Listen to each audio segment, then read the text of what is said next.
Hello my dear students, how are you all? Today we read chapter number 15 depreciation. आज हम लोग chapter number 15 करने जा रहे हैं और इस चैप्टर का एक एग्जाम्पल मैं आप लोगों को करवा रहा हूं और जो एग्जाम्पल आप लोगों के पेज नंबर 15.6 के अंदर है, ठीक है, 15.6 में है और एग्जाम्पल बहुत अच्छा है। इस एग्जाम्पल से आप लोग सारे क्वेश्चंस सॉल्व कर सकते हैं।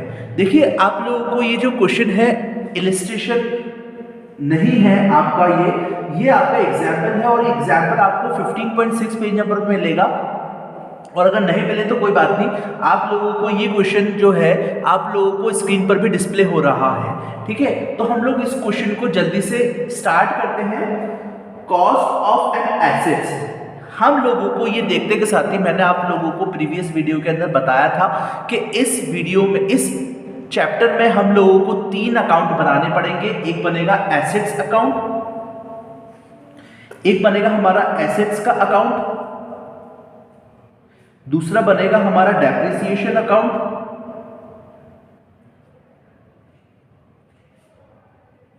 और थर्ड बनेगा हमारा provision for depreciation, provision for depreciation का अकाउंट। लेकिन इस एग्जाम्पल के अंदर हम लोग सिर्फ और सिर्फ ये 2 अकाउंट ही बनाएंगे, एसेट्स का अकाउंट और डेप्रिसिएशन का अकाउंट, ठीक है।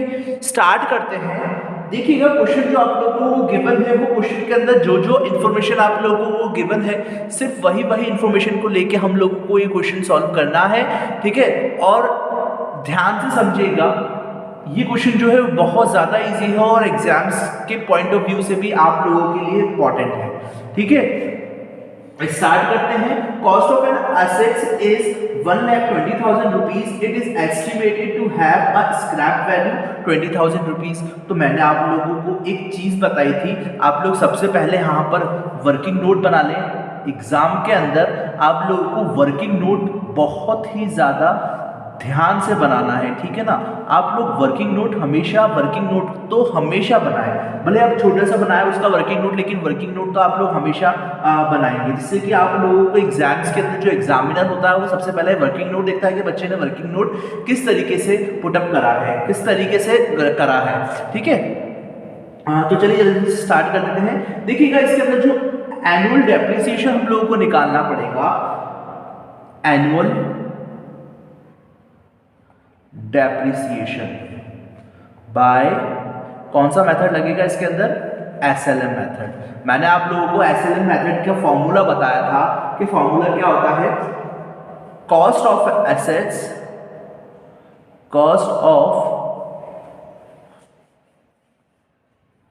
Cost of assets minus scrap value upon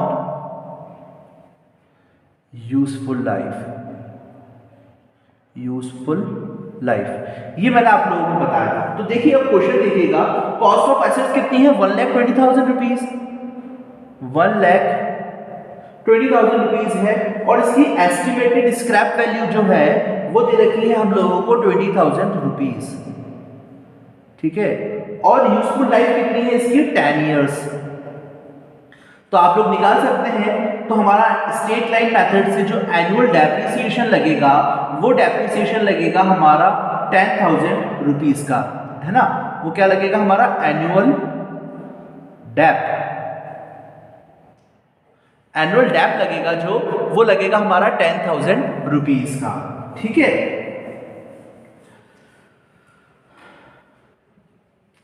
अब हम लोग इसका सबसे पहले हम लोगों को बोला है the assets was purchased on 1 September 2019, the firm close it's accounts is 31 March every year. जो एसेट्स है वो परचेज करी गई थी 1 अप्रैल 2019 को और हमेशा फर्म के जो अकाउंट है वो क्लोज होते हैं 31 मार्च को। कोई बात नहीं, हम लोगों को मैंने आपको बताया था सबसे पहले हम लोग बनाएंगे अकाउंट एसेट्स का। देखिए मैं पेन से बना रहा हूँ, रेड पेन से, आपको ऐसा नहीं करना है। हम लोग जानते हैं कि यहां पर क्रेडिट का कॉलम होता है पर्टिकुलर का कॉलम होता है, डेट का कॉलम होता है, अमाउंट का कॉलम होता है, ठीक है। और यहां पर डेट का कॉलम होता है। यहां पर हम लोग लिखते हैं date, particular, amount, date, particular, amount, यह हम लोगों ने लिख दिया है। अब सबसे पहले हम लोगों को क्या करना है, ठीक है, सबसे पहले हम लोगों को जो करना है कि हम लोगों ने जो भी मशीन खरीदी है वो मशीन कितने में खरीदी है, हम लोग सबसे पहले हम लोग इसकी एंट्री कर देंगे, ठीक है। एंट्री क्या होगी, cost of an assets, assets की जो होगी तो क्या होगी, machinery account debit, machinery account debit to bank account या फिर कैश अकाउंट जो भी है, ठीक है ना। तो हम लोग क्या करेंगे, मशीनरी अकाउंट तो हम लोग बना ही रहे हैं, या फिर हम लोग लिख सकते हैं इधर मशीनरी, आप लोग कंफ्यूज मत होना प्लीज, मशीनरी अकाउंट, ठीक है ना। तो हम लोग बना रहे हैं मशीनरी अकाउंट, तो मशीनरी अकाउंट हम लोगों ने बनाया तो हम लोगों को इसकी लीजर पोस्टिंग करनी पड़ेगी। जब लीजर पोस्टिंग करेंगे, ठीक है, तो मशीनरी यहां पर लिख रखा है पहले से ही, तो हम लोग टू बैंक कहां लिखेंगे, इस साइड के अंदर। तो यहां पर क्या आ जाएगा, अप्रैल फर्स्ट को टू बैंक अकाउंट, कितने रुपीज से, 1,20,000 रुपीज से, ठीक है, 1,20,000 रुपीज से यहां पर बन जाएगा।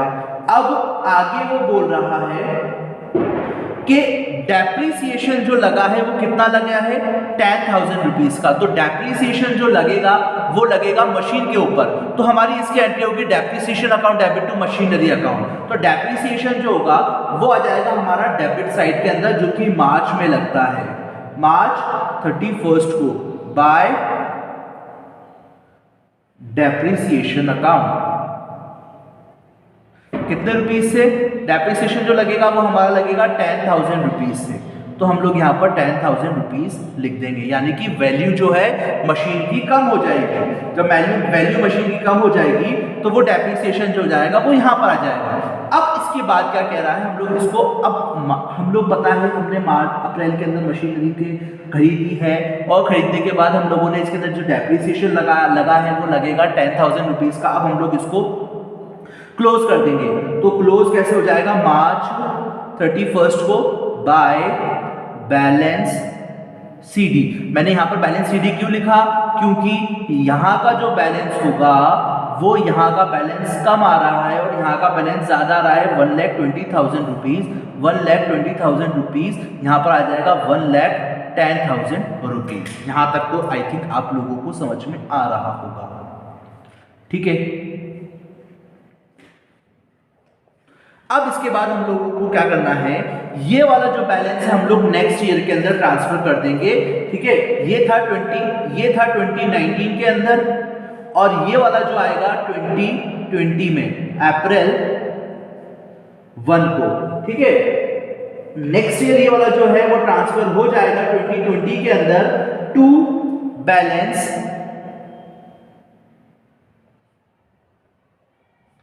सीडी। कितने रुपीज से, 1,10,000 रुपीज यहां आ जाएगा, 1,10,000 रुपीज यहां आ जाएगा। अब ध्यान रखना, बहुत ज्यादा ध्यान से समझना, जो डेप्रिसिएशन लगेगा वो 1,10,000 पर लगेगा, तो 1,10,000 पे हम लोग जो है वो 10,000 रुपए माइनस कर देंगे। एसएलएम मेथड में यही तो होता था, डेप्रिसिएशन अकाउंट कौन सी तारीख को, मार्च 31 को 2021, यानी कि 2020 को हम लोगों ने स्टार्ट करा था हमारा अकाउंट बनाना, और हम लोग 2021 को बंद कर देते हैं। तो कितने रुपीज से, 10,000 रुपीज से ही हमारा ये अकाउंट मतलब डेप्रिसिएशन लगेगा, और हमारा जो बैलेंस सीडी बचेगा, बैलेंस सीडी कितने रुपीज से, 1 लाख रुपीज हमारा यहाँ पर रिमेनिंग बच जाएगा, ठीक है ना। हम लोग को पता है यहाँ पर हम लोग क्या करते थे, 1,10,000 रुपीज, यहाँ पर भी आ जाएगा 1,10,000 रुपीज। यह हमारा मशीनरी का अकाउंट खत्म हुआ। अब हम लोग जो बनाएंगे वो बनाएंगे डेप्रिसिएशन का अकाउंट। ठीक है, अब हम लोग जो बनाएंगे वो डेप्रिसिएशन का अकाउंट बनाएंगे।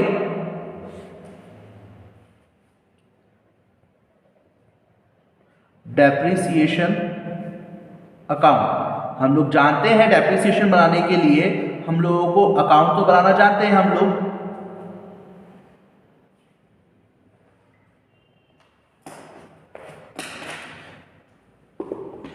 यहां आएगा date, particular amount, date particular amount. देखिए जो एसेट्स थी डेप्रिसिएशन के अंदर वो कितने रुपीस का था, 10,000 रुपीस के अंदर मार्च 31 को टू एसेट्स, कौन सा, मशीनरी, कितने रुपीस से, 10,000 रुपीस से। हम लोगों को प्रॉफिट कितना होगा, जो 10,000 रुपीस है वो यहां पर पहुंच जाएगा आगे जाकर मार्च 31 को बाय प्रॉफिट एंड लॉस। अभी प्रॉफिट एंड लॉस कहां से आया, 10,000 रुपीज से। हम लोगों ने इसकी एंट्री देखी थी कि डेप्रिसिएशन को हम लोग प्रोविजन के अंदर डाल देते हैं और जब प्रोविजन के बाद हम लोग जो एंट्री करते हैं वो एंट्री कौन सी होती थी, profit and loss account debit to depreciation account. तो सेम वही वाली एंट्री हुआ है, profit and loss account debit to depreciation account. ये हमारे 10,000 रुपए जो है वो यहां पर आके क्लोज हो जाएंगे। ये 10,000 रुपए क्लोज हो गए। ठीक है, इसको हम लोग नेक्स्ट ईयर में जाएंगे। ये 2020 का था, अब हम लोग 2021 में जाएंगे। तो था मार्च 31 को टू एसेट्स 10,000 रुपए से।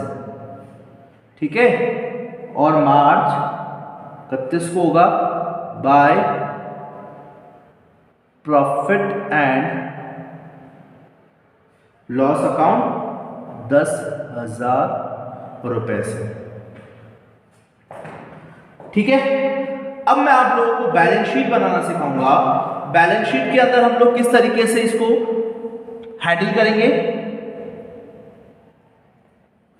बैलेंस शीट, बैलेंस शीट के अंदर सिर्फ 2 ही कॉलम बनेंगे। देखिएगा, यहां पर आएगा हमारा लायबिलिटीज, डेट का कॉलम नहीं बनता है बैलेंस शीट के अंदर, अमाउंट, एसेट्स और अमाउंट। अब देखिए ओरिजिनल एसेट्स की वैल्यू कितनी है, यानी कि जो मशीनरी है उसकी वैल्यू कितनी है, 1,20,000। ठीक है ना, उसके अंदर जो लेस जो हुआ है वो प्रोविजन कितने का हुआ है, 10,000 और 10,000। तो ये वाला, एक सेकेंड, 2 सालों का हम लोगों ने प्रोविजन लगा था, ठीक है ना, जो कि था 10,000 10,000। तो ये कितना हो जाएगा, provision for depreciation, provision for depreciation 20,000 rupees. तो इसका टोटल अमाउंट कितना आ जाएगा, 1 लाख रुपीज। ठीक है, तो ये हमारी बैलेंस शीट हो जाएगा। ठीक है ना, बस सिर्फ इतना सा ही हम लोगों को करना है इस पूरे स्टेटमेंट के अंदर। आई होप आप लोगों को ये चीज पूरी समझ में आई होगी। ठीक है ना, अब इसके बाद जो है हम लोग इसके क्वेश्चन सॉल्व करेंगे, जो कि आप लोगों का इलस्ट्रेशन नंबर 3 होगा, इलस्ट्रेशन नंबर 2 होगा। उसके अंदर आप लोगों को और अच्छे से ये क्वेश्चन समझ में आएगा। ठीक है, तो अब हम लोग मिलेंगे इसके नेक्स्ट वीडियो के अंदर। तब तक के लिए पढ़ते रहिए। Thank you, have a great day.